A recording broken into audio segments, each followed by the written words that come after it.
भक्तों,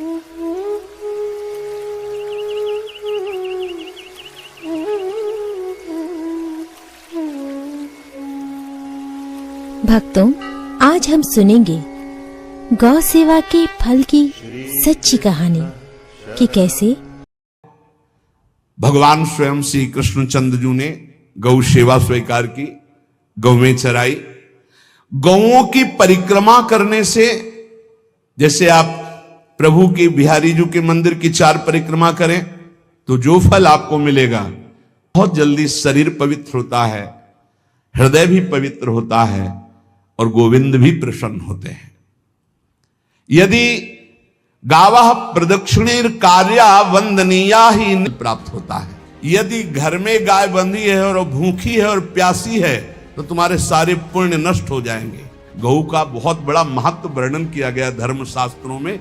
यहां तक कि जब कोई ऋषि नाराज होता था तो आगे गाय करके जाया जाता था तो क्षमा हो जाती थी। गाय को देखते ही वो क्षमा।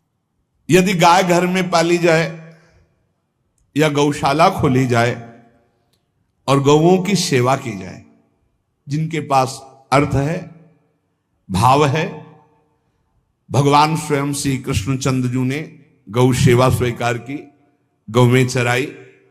गौओं की परिक्रमा करने से, जैसे आप प्रभु के बिहारी जी के मंदिर की 4 परिक्रमा करें तो जो फल आपको मिलेगा, वही गाय की 4 परिक्रमा कर लें तो आपको प्राप्त हो जाएगा। गौ की प्रदक्षिणा से, गावः प्रदक्षिणी कार्या वंदनीया ही नित्यशः, जो रोज गाय को प्रणाम करता है और गाय की प्रदक्षिणा करता है तो भगवत प्रदक्षिणा का उसे फल प्राप्त होता है। जहां गौएं विराजमान होती हैं वो बड़ा पवित्र दिव्य तीर्थ स्थल माना जाता है। गौएं जहां विराजमान रहती, गौशाला में भजन करे तो कई गुना बढ़कर के प्राप्त होता है। स्वयं ब्रह्मा जी ने गौओं को दिव्य गुणों से विभूषित बनाया है। अप्यागाराणि विप्राणाम देवतायतनानि च यद गोमयेन शुद्ध्यंतिम किम ब्रूमो हृदिकम ततः। गाय के गोबर से जहां लेपा जाता है वहां जिस देवता का आवाहन करोगे वही देवता आकर विराजमान हो जाएगा। अपवित्र भूमि में भी यदि गाय के गोबर का लेप कर दिया जाए तो परम पवित्र मानी जाती है। गाय बहुत पवित्र, जड़ काटा जाता है उसके हाथ, करवर्जिता हा, उसके दोनों हाथ काट करके थोड़े थोड़े।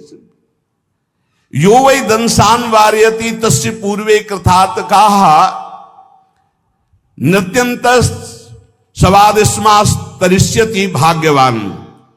जो गौ के शरीर को स्नान कराता है, गौ के शरीर को कीट आदि से, मच्छर आदि से रक्षा करता है और खूब अच्छा अच्छा पदार्थ गौ, केवल दूध के लोभ से नहीं, ये हम गौ सेवा की बात कर रहे हैं।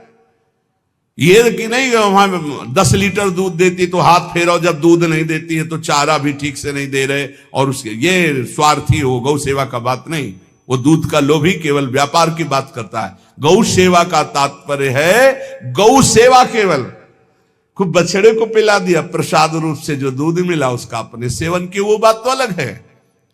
अब बछड़े को तो जरा सा केवल पिन्हाने के लिए कर दिया और खूब सारा दूध लीटर में नाप करके जा रहा है और उस समय तक तो खवाओ पियाओगे ही खूब अच्छे से। उसके बाद जब दूध देना बंद किया तो उसका आदर सत्कार खत्म, खोल के बाहर ऐसे वो प्लास्टिक खाते घूम रही है, तो ये गौ सेवा नहीं मानी जाएगी, वो स्वार्थ पूर्ति मानी जाएगी।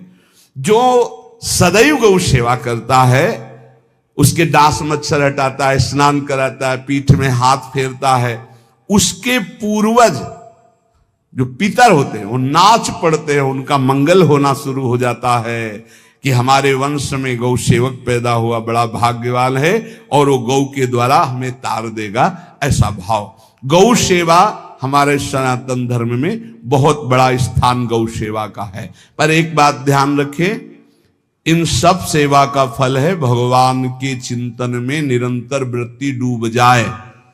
हमारी एक एक वृत्ति, एक एक क्षण भगवान के चिंतन में डूब जाए।